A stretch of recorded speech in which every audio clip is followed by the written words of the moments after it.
Welcome to the Birdhouse podcast, where we talk about how to build a business, how to become a better version of ourselves, while we strive to fly up to the higher skies. My name is Alexander Guller, the CEO of the Birdhouse Agency, and I'm your host for this podcast. Welcome to the Birdhouse. Welcome to the Birdhouse podcast. My name is Alexander Guller, I'm the CEO of the Birdhouse Agency, and today with me I have Wynne. Hello, Stephen. So, we've spent a lot of weeks talking together, and today I want to break the topic of how to get other streams of income, and what other streams of income can you get. So, Stephen, I know we've been talking a bit about affiliate marketing. So, would you try and explain that for our listeners? Yeah, so affiliate marketing is an easy way to, make some extra cash, or you can do it for your company as well. Of like, people get a commission based on you putting a link out there, and it tracks that somebody clicks on that website, and you get commission based on that sale per click that you get. Mm-hmm. So say if somebody's selling some supplements, we'll just use that as an example because that's a pretty common one. You would go to a site and say, hey, I would like to get a link for your things. And then say you posted it on Instagram, on Pinterest, on Facebook, on Twitter, wherever you post it, and say you get 5 people sell it and your commission is, $60 on that. So you get 60 times 5, so you get $300 just for putting a link somewhere. Yeah. So it's super simple as long as you do it within copyright stuff and all of that. Legal stuff, yeah. Yeah. And the thing is, affiliate marketing nowadays has actually become quite easy. There's a lot of big softwares that you can use, especially one website called ClickBank. And the way it works is just as Stephen explained it. Someone that produces a product, being supplements or whatever, they can put up a link, and you can go on as a affiliate marketing and go and get that link. And whoever, and then you have to go make people go to that link that you have gotten from the products. And when they buy the stuff, the product, you get a commission from that. So that means that you can actually sell a lot of things, but you just have to drive the traffic towards that specific link. And since you have gotten your own specific link, everything is tracked through that, and then it knows how many customers that you have actually provided for people. And so that's actually quite a useful way to make money nowadays, and definitely one of the big ones. Because the great thing about affiliate marketing is you can just use your words. You don't need to have a big company working for you and so much. You just have to be able to drive traffic for the landing page and so on. So that's quite a good one. And actually, affiliate marketing comes from the old way of business through referrals. Like you get referrals from somebody else. Give referrals to somebody, and you get maybe 10% off of that, whatever they buy from the first person. So let's say Stephen has product, he provides service X, the service X, and he say, okay, Alexander, you're a good friend of mine. You can bring me referrals. Each referral that you get me, I will give you 10% of the profit I make on that. And so then I am incentivized on getting new clients for Stephen, because Stephen gets work and gets customers and so on, but I also get a little bit of money without it actually putting up any work. So that's also like the basic principle of referrals and affiliate marketing. Yeah, referrals are... Honestly, after you get going, referrals are going to probably be about 60% of business that you get, especially in service industries, whether it's for us marketing or say somebody's doing landscaping. Your people are going to be like, hey, I like my lawn. Yeah, I have a guy that comes over and does an amazing job. He gets it done quick. so on and so forth. And then you say, hey, if you give referrals, I'll give you a little kickback. Whether that's for me, I give like a 5% deal up to like 40% off for the customers. So each one that they get 5% of whatever money comes in from the other one, just to say, okay, here's a thank you for pointing business my way. And so you got to take care of your people as well, your customers, because guess what? That's your reputation online, and reputation is the number one thing that can ruin somebody in a business. Yeah. And the thing about that reputation, just to clear that off, you can build a good reputation over 20 years and destroy it in one day. So the reputation is quite an important. And also with the referrals, it's way easier to get a client through a friend, because the friend already introduced you. You're already on good terms because you are a friend of my friend, a client of my client, and so on. So because you already have that positive relationship between you, it makes the sale much easier. So that's definitely one of the ways that you have to improve and to do it. And that's also why networking is so important nowadays. Yep. And one of the main things is with that, hire people that you trust. Because if you can't turn your back on, say, one of your managers and trust that they'll take care of their part of the business, then why have them working for you? It creates more work for you, it creates more work for them. Like if I was working with Alexander and he was running part of the company and I was running the other part, like I'd be comfortable with saying, hey, I'll talk to you in a week. I'm pretty busy with my stuff. Go handle what you need to. If you really need to talk, let's talk. But if not, then just run it. And that's a very important thing for any business associate there, and your manager core. Because you'll definitely have some people under them that you're like, okay, I don't necessarily trust you 100%. Yeah. But as long as you trust your partners and trust your managers, then it'll be a lot easier for you there. Oh yeah, definitely. And also, if you have somebody you have to watch over, you have to spend time worrying about it, and you also have to spend energy being observant. So that is a lose-lose situation, so to speak. And so some of the other ways that you can also get another type of income is actually you can do there's a bunch of things nowadays you can do to an extra income. You can do crypto, NFTs, stocks, and so on, and you can also go into real estate. Real estate is probably one of the most important ones, because real estate, the great thing about real estate is it's about a market that never dies. The reason being that whenever there is a person, people on the planet, they want to live in a house. So as long as there is people, the housing is necessary. So real estate is quite a safe choice in many regards. It's not safe because it is a lot of money, but in the safe in the way that there's always going to be a market for it. It's safe after you get about 10 properties. I'd say that's the threshold, whether that's commercial, whether that's real estate or residential. Because if you like quick math on owning like 1 or 2 properties, like you won't be able to retire on that. And so if you like own, like, say, a duplex, it's fantastic if you own a duplex to live in one side and the other side pays your mortgage and all that.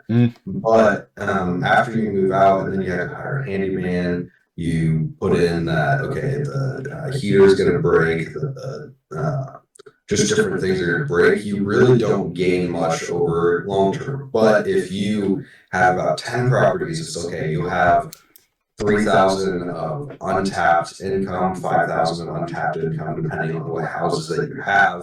Even after you put away the savings, after you put away the taxes, after you put away the vacancies and all of that, so that then you're not struggling. then that's whenever you go, okay, I can quit my job. And with like NFTs and all of that, one, you have to be smart on the ones that you do. But if you're a normal person that's not making much income, a good way to do it is honestly like garage sailing or going to Marshalls or something like that, and going and finding things that are on sale and reselling them at retail on eBay. That is a very quick way to make a couple $1,000s. That's definitely one of the quicker ways to make quick buck. It's not the big numbers. It's quite hard to do the big numbers when you do it like that. But that's definitely going to make a living, actually a good living. Use that money to start getting into the bigger stuff. Yeah. And so because to get into NFTs, you need like enough income where you're okay with losing $1,000, $2,000. Like, and most people aren't able to do that. Yeah, and that's the thing. NFTs is like, it's good technology, but the thing is they're quite volatile. So they can go from, if you buy them at 100, they can go to 10,000, but they can also go to 0 quite quickly. Whereas some other types of investment is less volatile. Like the possibility of a house going from 1 million to $0 is quite low. So that's also, so definitely if NFTs and crypto is you only have to spend the money that you can actually afford to lose. And that's quite important to do. Any investment money that you put in, like even for residential, don't think about it yet as I'm going to get ROI on this. Think about that as like you're saving. You're putting it into this property, and guess what? I'm not going to be able to tap into that income until later.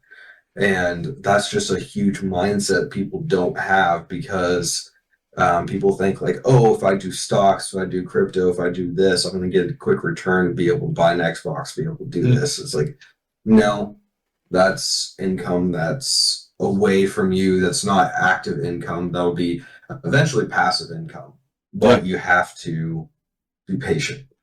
And also like to go on that note, the thing is, if you get one house, the income that you actually get is not enough to like live for.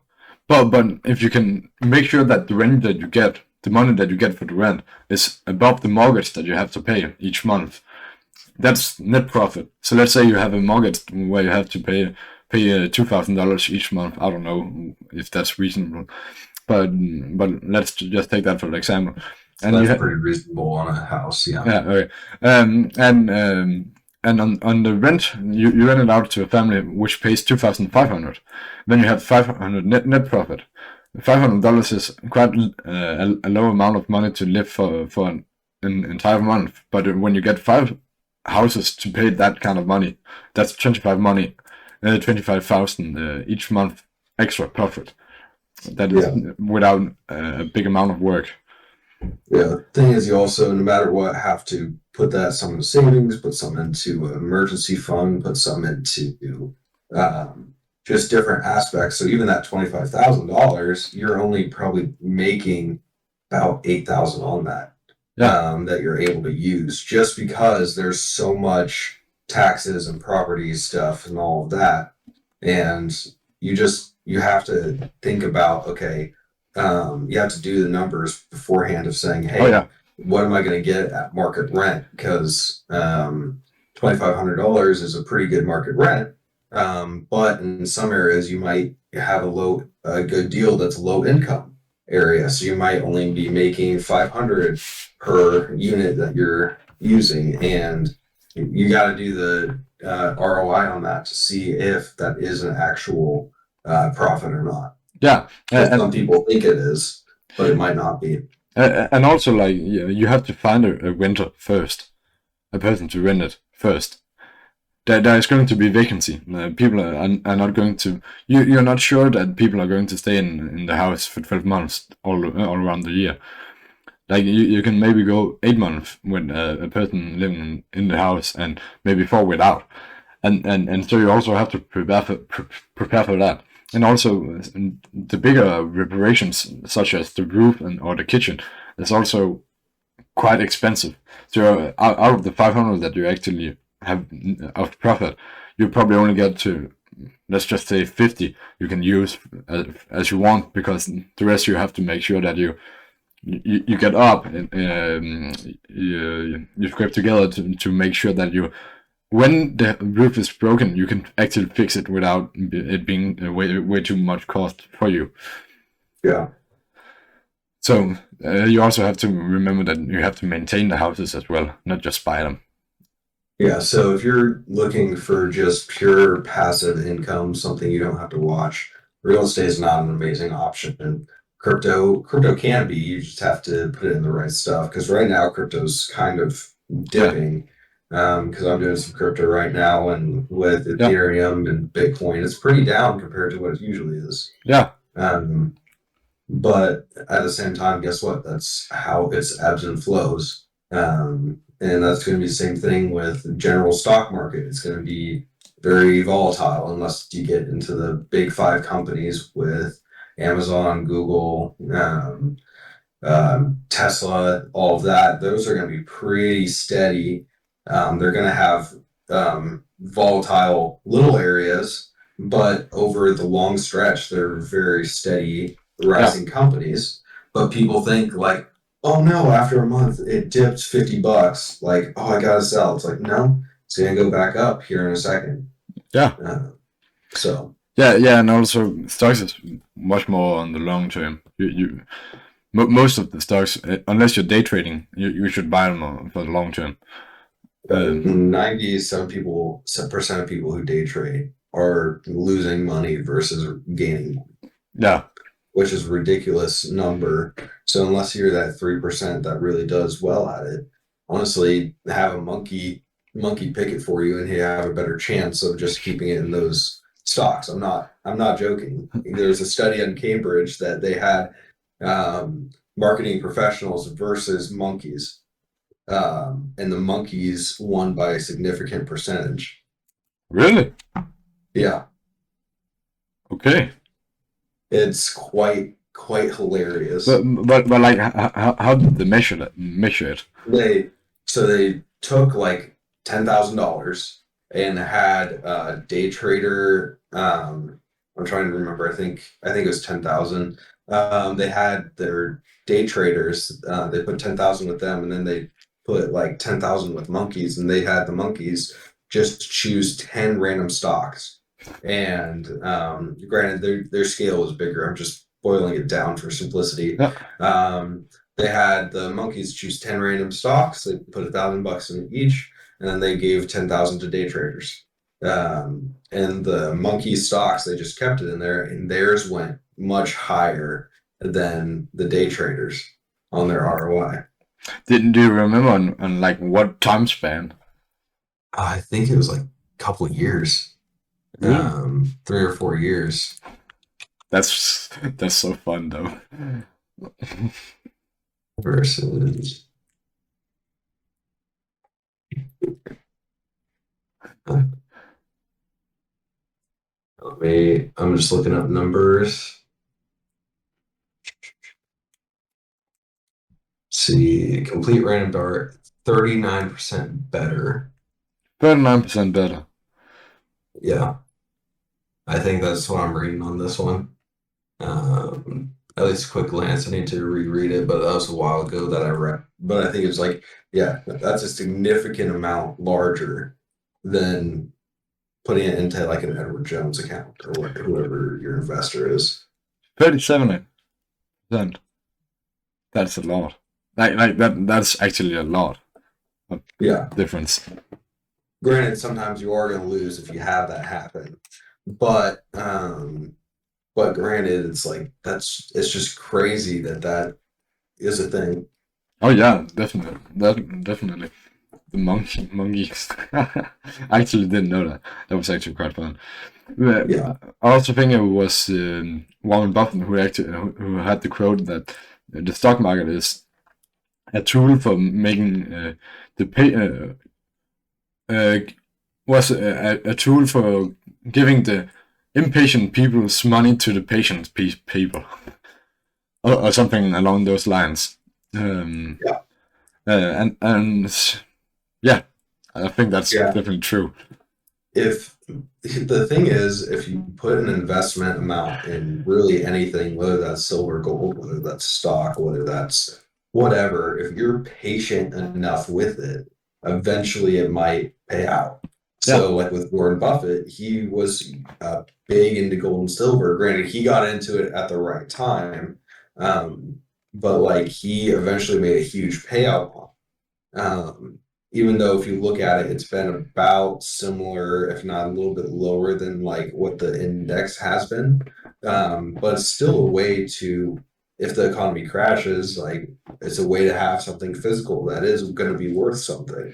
Um, yeah, and also like look at his age.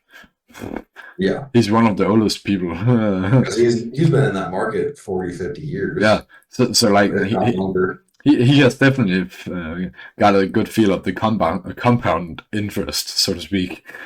Yeah. He had enough time So, to like compound it. but like for you and me, we're the just scale that we're on is we're still in the first quarter of our life. So even if we're going, hey, I want to invest something for 20 years, that's literally double our lifetime, Yeah, which is we crazy. actually have my uncle and my aunt come and eat with us on the Saturday, this last Sunday actually, and they've been together for 20 years, which is just the same amount. I'm turning 20 in April, so just Yeah. me. So that's also quite fun to think about. Yeah. It's sometimes crazy for me to think about. There's a couple that I was the ring bearer at their wedding when I was 6. And I still remember it very clearly. Mm, And granted, eventually when I get married, I'm probably gonna ask them because they're also wedding photographers. If they're kind of retired wedding photographers, but I really love their work. Like I might ask them to be my wedding photographer, and that's going to be a 15, 16 year span between like when I was in their wedding versus when they're helping me with my wedding. mm. And I think that's just a crazy thing because it's like, okay, that was like one of my first like key memories when I was a kid was like being a ring bearer at their wedding. Um, Well, that's quite fun actually. yeah. So Uh, kind of go forward full circle with them. yeah, yeah, yeah. It's quite fun to follow them along. Yeah, but of course, he has gotten the time to make feel the compound interest, and as you said, we're only in the first quarter of our lives. So the other way to think about that is like we still have 3 times our amount lives left to live. And what's funny, if you make good decisions or bad decisions, those if you think about it, we have a higher chance on making a profit, major profit or major debt in that. Mm, But we're able to take more risks now to get a higher chance to get larger profit. yeah, Versus like if Warren did it, guess what? He's got if he had the same amount of money that we did, like he's not going to make almost anything on it because he's going to be dead in the next 10 years, most likely.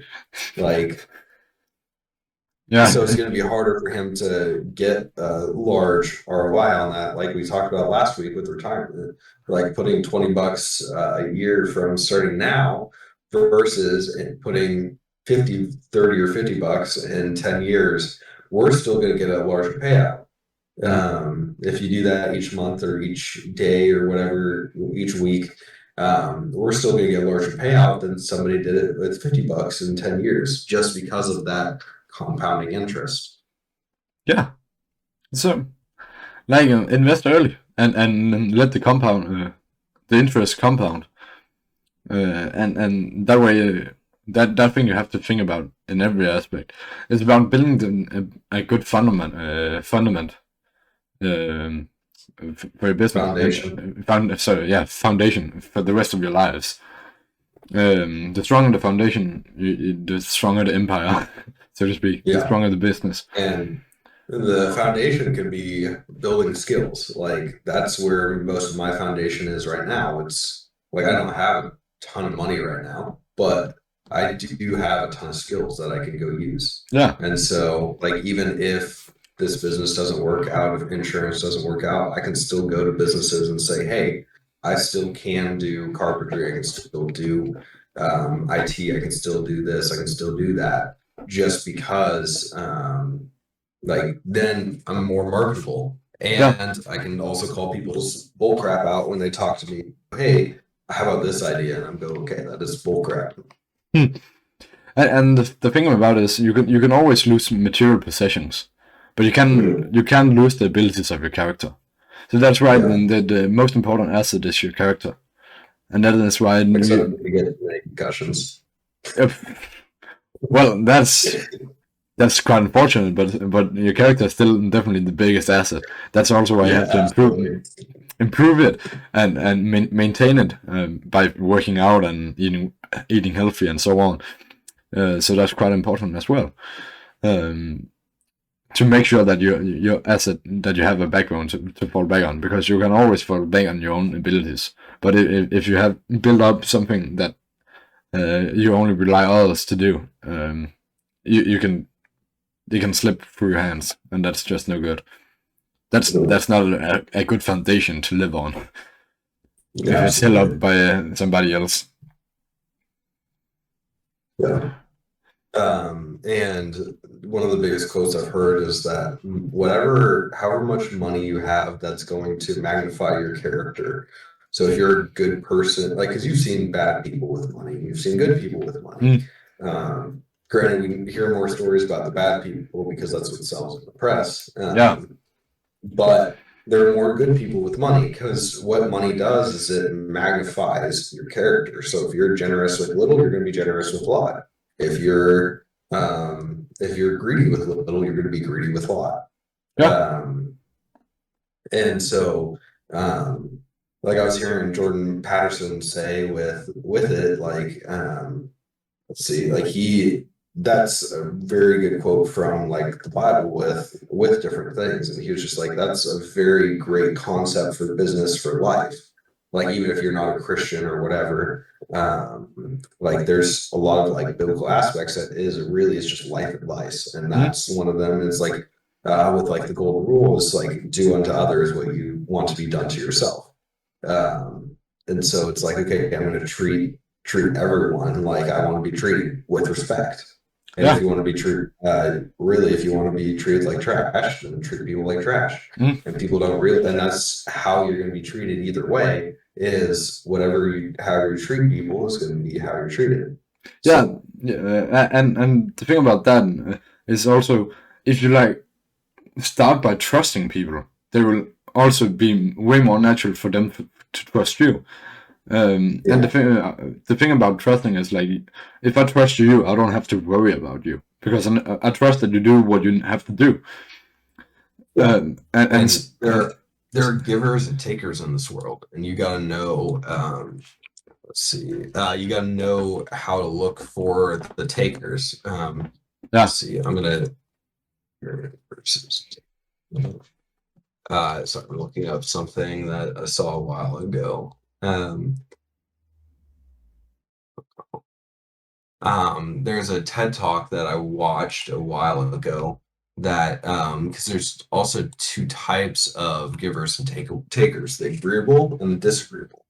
So like the agreeable givers are going to be those people who overextend themselves. They say yes to everything. That is I'm trying to think of what character this is. I'm just going to drop it in our chat, and you can take a look at it as well. Let's see. Yeah, I don't think I'm going to do it. Yeah. So it the like agreeable taker is somebody like the kid in the Simpsons show. So he's a very agreeable taker, because he all he wants is pleasure for himself, but he goes along with what everyone does. Like a disagreeable taker is like Palpatine. He he's very malicious and all of that. A disagreeable like giver is somebody like a James Bond character. Uh, Hmm. or a Jason Bourne because they're giving, but guess what? They're the people that you want in your business as your like number two or number three because they're gonna be wanting to give to you and everything, but they're also going to tell you when you have a stupid idiot idea, and they're not going to agree the whole time. So you need a little bit, except for the disagreeable taker. That's just somebody who's usually malevolent and all of that. But you want even an agreeable taker around you, but you have to watch them and be careful for that. Just because it's just aspects of your life that you're like, okay, I need to give a little bit more than I receive in some areas, and sometimes you need to take a little bit more than you give. Yeah. Great point. Great point. And back to what it's all about. Money enhances the person that you are. It doesn't make you bad. It doesn't make you good. It enhances what you are. So if you're a bad person, it makes you worse. If you're a good person, it makes you a better person. Because the thing about it is one exercise you can actually do at home is with and instead of using the word money is a tool. So instead of another tool that we use in everyday life is a shovel. So instead of saying that you have to spend money, you use the word shovel instead. And let me see if I can actually get that get that clear. So I would help you with this, but I don't know where you're going. So like money is a tool for everything. It makes people money you can use to speed up processes and make sure that you don't have to worry about things. I can pay other people to do some stuff, which makes it faster for me, and I don't have to use my time and energy on it. And the thing is, a shovel is also a tool. Like instead of digging with my own two hands, I can use a shovel to spend less time and less energy on digging a hole. So whenever you think about money and spending money and so on, think about it as a tool. I don't want to spend $5, but I want to use a shovel instead of it. So the thing is, you want money isn't the root of evil. It's just a tool. There's nothing wrong with shoveling a hole. Like that's just you use a shovel for the hole. You use money for the life and so on. It's just a tool. Yeah, and I think that's just the point I want to get out. Wasn't very clear, but I think you kind of went a different direction than when you started off, but I think it makes sense. But yeah, so definitely use it as something that benefits you, and don't just think about it as something that's a burden. I think that's where you're trying to get at with it. Yeah. And also, I mean, it also comes from just everybody knows to quote the root of all evil is money, and that's actually not the right quote. The quote goes, "The love of money is the root of all evil." Yeah, and that's what it's talking about is greed. Yeah, greediness. Because guess what? Money itself it's just paper. It's just something that you use to get one thing to another thing. Yeah, that's all it is. It's one. If I could use this billfold as money and trade it for something, and that's just. And so, but if I say, hey, I want to hoard all of this, then that's when it becomes evil. Yeah, and I actually think I can't remember which study it was, but I think there's no evidence that if you can earn more money than $60,000 each year, you get happier. Like if you earn $60,000, you don't get happier to earn $70,000, $80,000, $90,000 a year. And do you know why that is? Well, it's because whenever you earn that much money, you don't have to think about some of the bills that you have to pay. You don't have to think about where your next meal comes from. You're able to plan for that. Yeah, and you have that is just wasted income most of the time. Yeah, it's just okay. I have 10,000 more to $10,000 have more to do I have $10,000. I what? want to put a new TV in my house. I want to paint a wall. Like Yeah, that's usually where anything above 60,000 goes. It goes just to meaningless little. I want to get my son an extra Xbox. I want to yeah, do this. I want to do that. Which great, fantastic. Go do that. But you can also be so much wiser with your money. yeah, exactly, and that you have to keep a thought of. So I think one of some of the other ways you can actually improve your the magnitude, the amount of different income streams do you have. Do you have anything else you want to share on that? It all depends on how much you want to hustle or how much energy you have. Because you can always start up a lawn care business with mowing somebody's yard for $30 in the city. Just put that on Facebook Marketplace. That's a service. Like it's all up to your imagination on what you can do. The easiest ways for the patient passive income that will make money over the long term is the crypto, the stocks, the investing, the real estate, all of that. That's like the big money passive income. Short term is always, you can always just go do more, create more, sell more. That's how you make like short term income. And so it just depends on how much time, how much energy you have, and how much patience you're willing to give. Yeah, And so it's all up to your imagination. You can go start a business with a buddy and let them do all the heavy lifting if you have some extra cash. Um, like anything like that, like go do. yeah, and also Jason Capital has a great quote on that. You have to invest all the money that you earn in yourself, and you always buying new skills and so on, until you earn so much money that you can spend all those money on skills, and then you start to invest. Yeah. You invest in yourself and then invest in others. Yeah, and I think also all billionaires also like start on one thing, one stream of income, one business, and get really good at that niche. And then when they have reached a certain level, then they spread out the portfolio. They will stabilize the income and money, financial situation. Yeah. And I think that's definitely one of the things that every millionaire should do, billionaire as well, Yeah. and so on. Any person should do, just Yeah. period. Yeah, exactly. Spread out so that you are not only dependent on one income or stream. Yeah. Stream of income. Yeah. Cool. Because one stream of income is called a job, and a job you can get fired from. And if you get fired, what do you do now? So Go look for another job. yeah, exactly. Yeah. And maybe Cool. that. So what's a goal this week for you? I'm not gonna do the high lows and all that, but what's the goal for you? For me, it's actually affiliate marketing. I want to get a bit bigger in that space. So I'm trying to figure out how to get more bigger and better and more active and so on.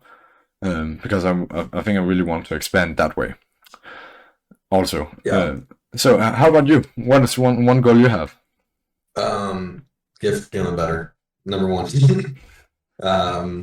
For people, we talked about this before. I think I got the COVID because I've been traveling and my girlfriend's parents have it, and and half the people at work have it, and so I think that I most likely have it. So get feeling better, but with that, not try to waste too much time doing that. So maybe finish a book. Will probably be one of my goals. I'll finish a fun book and finish a business book as well.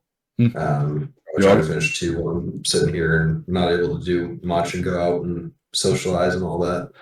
What book are you reading?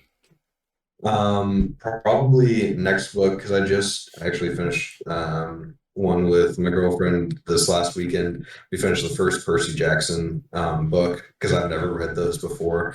So she said we're reading those together. So I'm going to finish the second book.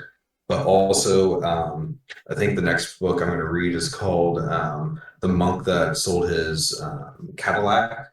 And so somebody recommended it to me, so I have no idea what it's about, but I kind of have a feeling just based on the title of like, okay, there's more out there than material possessions is kind of where I think it's going to go. It's going to be the overall theme of the book, so we'll see. But yeah. All right. Thanks for listening, everybody, and we'll see you next time. Bye. Peace. Thanks for listening to the Birdhouse Podcast. If you enjoyed this episode, follow me on my Instagram at The Birdhouse Agency and share it to your friends and family or rate it on Apple Podcast or Anchor. My name is Alexander Gulager, and I will see you at the next episode.